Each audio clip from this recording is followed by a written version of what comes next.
সেই রাতে আশিক হোস্টেলের ঘরে একা বসে রইল। মেহরিন চলে গেছে নিজের হোস্টেলে। যাওয়ার আগে বলেছে, কি করব আশিক, সত্যি বলো। আশিক বলেছে, পরিবারকে বলতে হবে, অন্য কোনো পথ নেই। কিন্তু এখন একা বসে সে ভাবছে, কিভাবে বলবে? বাবাকে? রহিমউদ্দিন রহমান, মানুষটার কথা মনে পড়লেই বুকের ভেতরে একটা চাপ লাগে। লম্বা মানুষ, কঠোর চেহারা, কথা বলেন কম, কিন্তু প্রতিটা কথা ভারী। ব্যবসায় শূন্য থেকে উঠে এসেছেন, নিজের হাতে সংসার গড়েছেন, ছেলেকে বিশ্ববিদ্যালয়ে পাঠিয়েছেন, এটা তার গর্বের জায়গা। আশিক যদি এখন বলে, আব্বু, আমি একটা মেয়েকে ভালোবাসি, সে সন্তান সম্ভবা, কি হবে? আশিক সেটা ভাবতেই পারছে না, কিন্তু না বলে থাকার উপায় নেই। সে ফোন তুলল, আব্বুর নম্বরে কল করল। 3টে রিং। হ্যাঁ। আব্বু, কি হয়েছে এত রাতে? আব্বু, একটা কথা বলবো, কিন্তু রাগ করবেন না। দীর্ঘ নীরবতা। বলো। আব্বু, আমি একটা মেয়েকে পছন্দ করি, বিশ্ববিদ্যালয়ে পড়ে, মেহরিন ইসলাম, ভালো মেয়ে, পড়াশোনায় ভালো। নীরবতা। আব্বু? আমি তাকে বিয়ে করতে চাই। পড়াশোনা শেষ হোক। আব্বু, একটু জরুরি। এবার একটু থামলেন। কেন জরুরি? আশিক একটা দীর্ঘ নিঃশ্বাস নিল। সে সন্তান সম্ভবা। ফোনে পিন পড়ার মতো নীরবতা। 10 সেকেন্ড, 20 সেকেন্ড। তারপর রহিমউদ্দিনের গলা, এত ঠান্ডা, এত কঠিন যে আশিকের বুক ঠান্ডা হয়ে গেল। কাল সকালে বাড়িতে আসবে। লাইন কাটল। আশিক ফোন নামালো। সারা রাত ঘুমালো না। পরদিন সকালে আশিক বাড়িতে গেল। মিরপুরের বাড়ি, দোতলা, সামনে ছোট্ট উঠান। ঢুকতেই মা শাহিদা বেগম দৌড়ে এলেন। আশিক? মায়ের চোখে জল। মা, তোর আব্বু অনেক রাগ করেছেন, কিছু বলিস না এখন। মা, সত্যি কথা বলতে হবে, পরে বলিস। না। ড্রয়িং রুমে রহিমউদ্দিন বসে আছেন, পাঞ্জাবি পরা, হাতে তসবি, কিন্তু তসবি ঘোরাচ্ছেন না। আশিক ঢুকল, বাবার সামনে দাঁড়াল। রহিমউদ্দিন তাকালেন। সেই দৃষ্টি দেখে আশিকের পা কাঁপল, কিন্তু সে দাঁড়িয়ে রইল। বসো। আশিক বসল। মেয়েটার পরিচয় কি? আব্বু, বললাম তো, মেহরিন ইসলাম, ভালো পরিবার, বাবা ছোট ব্যবসায়ী। আমি জিজ্ঞেস করিনি বাবা কি করেন। রহিমউদ্দিন শান্ত গলায় বললেন, জিজ্ঞেস করেছি মেয়েটার পরিচয় কি। ভালো মেয়ে আব্বু, পড়াশোনায় ভালো মেয়ে হলে এই অবস্থা হতো না। আশিক থামল। আব্বু, এটা দুজনের। চুপ। একটা শব্দ, ভারী। আশিক চুপ করল। রহিমউদ্দিন উঠে দাঁড়ালেন, জানালার কাছে গেলেন, বাইরে তাকালেন। তুমি আমার একমাত্র ছেলে। জানি আব্বু, আমি তোমাকে মানুষ করতে চেয়েছিলাম। আমি মানুষই আছি, মানুষ হলে এই কাজ করতে না। আশিক কিছু বলল না। মেয়েটাকে দেখব না। আব্বু, এই বিয়ে হবে না। আব্বু, সে সন্তান সম্ভবা, আমার এই ঘরে এই কথা বলবে না। রহিমউদ্দিন ঘুরলেন, চোখে রাগ, কিন্তু সেই রাগের পেছনে কি আছে আশিক বুঝতে পারল না। তুমি যদি এই মেয়েকে বিয়ে করতে চাও, এই বাড়ি থেকে বেরিয়ে যাবে। নীরবতা। শাহিদা বেগম দরজায় দাঁড়িয়ে কাঁদছেন। আশিক উঠে দাঁড়াল। আব্বু, আমি মেহরিনকে ছাড়ব না। রহিমউদ্দিন তাকালেন, তাহলে এক্ষুনি বেরিয়ে যাও। আশিক মায়ের দিকে তাকাল। মা চোখ নামালেন। সে বুঝল মা চাইলেও কিছু করতে পারবেন না। আশিক ব্যাগ নিল, দরজার কাছে গিয়ে একবার ঘুরল। বাবা পেছন ফিরে দাঁড়িয়ে আছেন। আশিক বেরিয়ে গেল। দরজা বন্ধ হবার শব্দ, ভেতরে শাহিদা বেগমের কান্নার শব্দ। আশিক রাস্তায় হাঁটছে, বুকের ভেতরে একটা শূন্যতা, কিন্তু সে থামল না। সেই রাতে মেহরিনের পরিবারেও ঝড় উঠল। মেহরিন নিজে গিয়েছিল বাড়িতে, একা। আশিক সাথে যেতে চেয়েছিল। মেহরিন বলেছিল, না, আমি একা যাব, এটা আমার পরিবার। বাড়িতে ঢুকেই মা রোকেয়া বেগম বললেন, মুখ দেখে বুঝতে পারছি কিছু একটা হয়েছে। মেহরিন বসল। বাবা আব্দুল করিম পাশের ঘর থেকে এলেন। মেহরিন মাথা নিচু করে বলল, সব, আশিকের কথা, সম্পর্কের কথা। আর আব্দুল করিম একটা কথাও বললেন না, শুধু উঠে অন্য ঘরে চলে গেলেন। রোকেয়া বেগম কাঁদতে লাগলেন। কি করলি মেহরিন, কি করলি? আম্মু, আমরা এত কষ্ট করে পড়ালাম এটার জন্য? আম্মু, আমি ভুল করেছি, কিন্তু এখন... চুপ কর। আব্দুল করিম ফিরে এলেন, মুখ শক্ত। ছেলেটা বিয়ে করবে? হ্যাঁ আব্বু, সে বলেছে। তার পরিবার? মেহেরিন চুপ। কথা বলেছ তাদের সাথে? আশিক কথা বলেছে। কি বলেছে তারা? মেহেরিন মাথা নামালো। মানেনি। ঘরে নীরবতা। আব্দুল করিম একটা দীর্ঘ নিঃশ্বাস ফেললেন। মেহেরিন, আব্বু, তুই এই বাড়িতে থাকতে পারবি না। মেহেরিনের বুকে ধাক্কা লাগল। আব্বু, যদি ওই ছেলেকে বিয়ে করিস, এটা তোর নিজের সিদ্ধান্ত। আমরা মানি বা না মানি।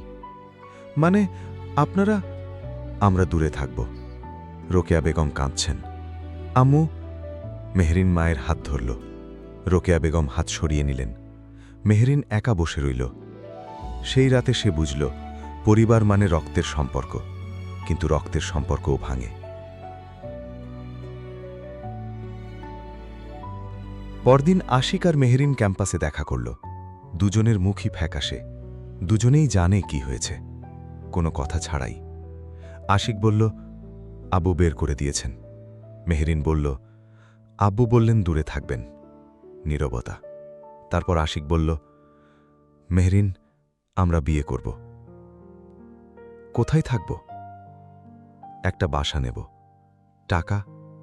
আমার কাছে কিছু সঞ্চয় আছে। 3 মাসের মতো চলবে, ততদিনে কাজ খুঁজব। মেহেরিন তার দিকে তাকালো। আশিক, তুমি কি সত্যি প্রস্তুত? না, সে বলল, কিন্তু থামার উপায় নেই। মেহেরিন একটু থামল। তোমার পড়াশোনা? শেষ করব, শেষ বর্ষ, পরীক্ষা দেব। আমারও, দুজনেই দেব। বাচ্চা হওয়ার আগে পরীক্ষা শেষ হবে? হবে, 2 মাস বাকি। মেহেরিন হিসেব করল। ঠিক আছে। ঠিক আছে মানে চলো। আশিক তার হাত ধরল। আমরা পারব। মেহেরিন তার চোখে তাকালো। পারতে হবে। বিয়েটা হলো একটা কাজী অফিসে। সাক্ষী ছিল রাজু আর সাকিব, অন্য কেউ নেই। 2 পরিবারের কেউ না। মেহেরিনের পরনে সাদা কামিজ, চুল বাঁধা, হাতে কোনো গহনা নেই। আশিকের পরনে সাধারণ পাঞ্জাবি। কাজী সাহেব পড়ালেন। আশিক কবুল বলল, মেহেরিন কবুল বলল। রাজু একটু ভেজা চোখে দেখল। সাকিব মুখ ঘুরিয়ে রাখল। বিয়ে হয়ে গেল। বাইরে বেরিয়ে আশিক বলল, চলো। কোথায়? নতুন বাড়িতে। মেহেরিন একটু হাসল। সেই হাসিতে কষ্ট ছিল, কিন্তু সংকল্পও ছিল। ঢাকার উপকণ্ঠে মিরপুর থেকে একটু দূরে কল্যাণপুরে একটা ছোট্ট বাসা। একটা ঘর, একটা রান্নাঘর, ছোট্ট বাথরুম। ছাদ থেকে পাশের বাড়ির দেওয়াল দেখা যায়। আলো কম, হাওয়া কম, কিন্তু এটাই তাদের। প্রথম রাতে মেহেরিন ঘর গোছালো। আশিক সাহায্য করল। রাত 12টায় দুজন মেঝেতে বসল, হাতে রুটি আর ডিম ভাজা। এটাই রাতের খাবার।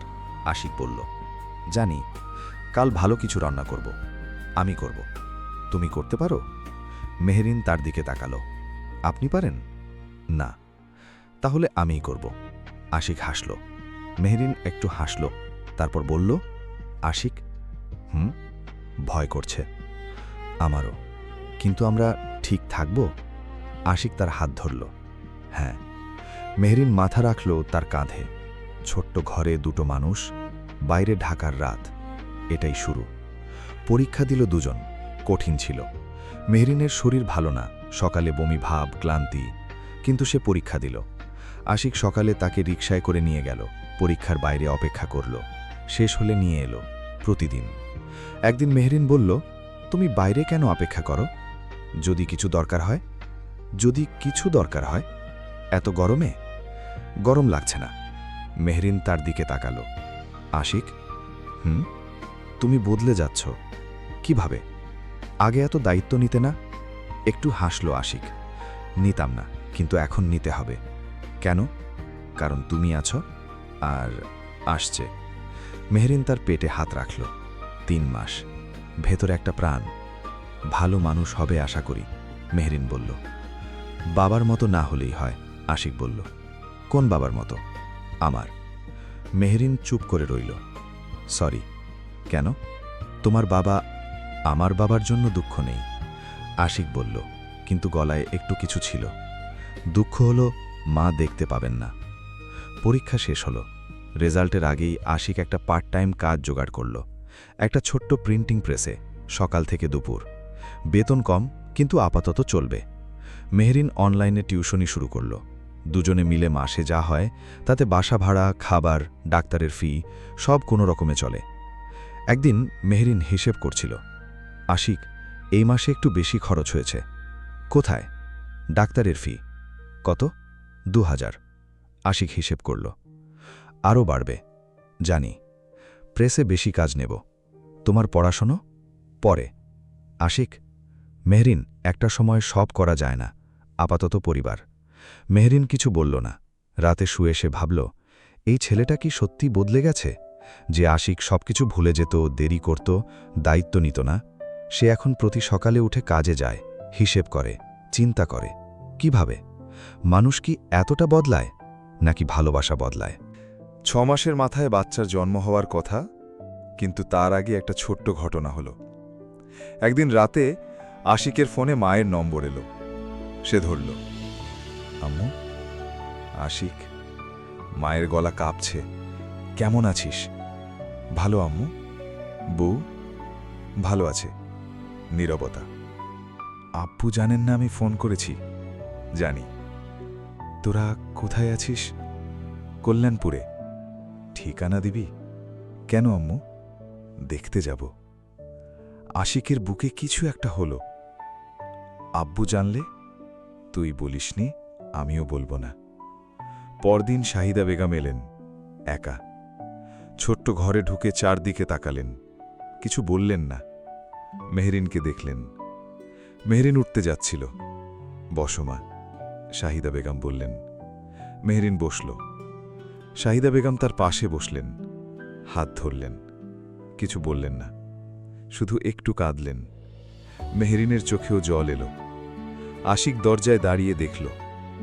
মা যাওয়ার আগে বললেন, সাবধানে থাকিস, যদি কিছু দরকার হয় আমাকে ফোন করিস। আব্বু? মায়ের মুখ একটু কঠিন হল। তোর আব্বু এখন সময় লাগবে। আশিক মাথা নাড়াল। মা চলে গেলেন। ঘরে মেহরিন বলল, তোমার মা ভালো মানুষ। হ্যাঁ। বাবার মতো না? না। মেহরিন তার হাত ধরল। আশিক? আমাদের বাচ্চা যেন তোমার মায়ের মতো হয়। কিভাবে? নরম মনের। আশিক হাসল। মেহরিন হাসল। সেই রাতটা ভালো ছিল, কিন্তু ভালো রাতের পরে কি আসে সেটা দুজনের কেউই জানত না।